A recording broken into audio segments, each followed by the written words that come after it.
to chapter 4 of the Jonah Bible story. What a journey Jonah has been on. Firstly, he tried to run away from God because he forgot that God is with us everywhere. Next, he prayed to God from inside the belly of a giant fish, and God showed merciful kindness to Jonah and rescued him. Next, Jonah finally went to Nineveh and obeyed God and told the people God's message. But Jonah did not expect the people to repent. But they did, and God forgave them. And now, Jonah is, well, why don't you stand up and join in Chris's actions as I tell you the story of what happens next. Jonah had done what God had asked. He had told the people of Nineveh God's message. 40 more days and your great city of Nineveh will be overthrown. 40 more days and your great city of Nineveh will be overthrown. However, Jonah was not expecting the king, the people, and the animals to repent. When God saw what they had done and how they'd put a stop to their evil ways, he changed his mind and did not carry out the destruction he had threatened. God, in his merciful, gracious, and compassionate nature, had forgiven them. However, Jonah was furious.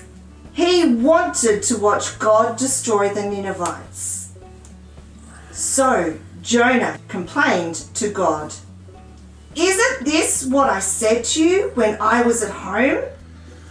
This is what I tried to put off by fleeing to Tarshish. I knew that you were a gracious and compassionate God, slow in anger and abounding in love." But Jonah, well, he wasn't slow to get angry, and he wasn't acting very compassionately to the Ninevites, and he wasn't abounding in love for anyone, not even for God. Jonah said to God, "You are a God who relents from sending calamity." Jonah had wanted God to destroy the Ninevites, and now he was so angry that he really wasn't making any sense at all. "Now, Lord," Jonah said, "just go on and take my life away from me, for it is better for me to die than to live." Then the Lord said to Jonah, "Is it right for you to be so angry?" Jonah was so angry that he stormed out of Nineveh. And he found himself a high place where he could see the whole city. Jonah built a shelter for himself so that he had a place to sit.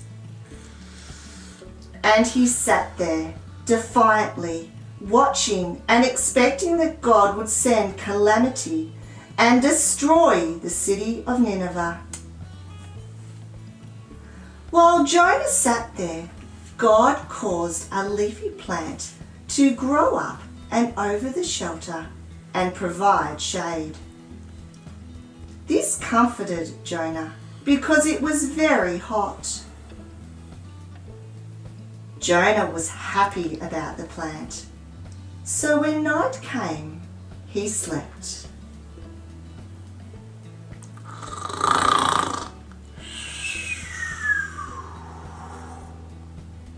But the next day, at dawn, God sent a worm to come and eat the plant. So the plant withered up and died. God also sent a scorching east wind,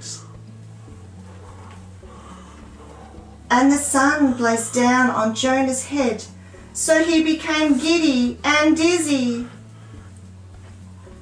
This time, Jonah became angry at the plant, and again he called out to God, "It would be better for me to die than to live." God responded to Jonah and said, "Is it right for you to be angry at the plant?" Jonah screamed, "I am so angry!" I am so angry!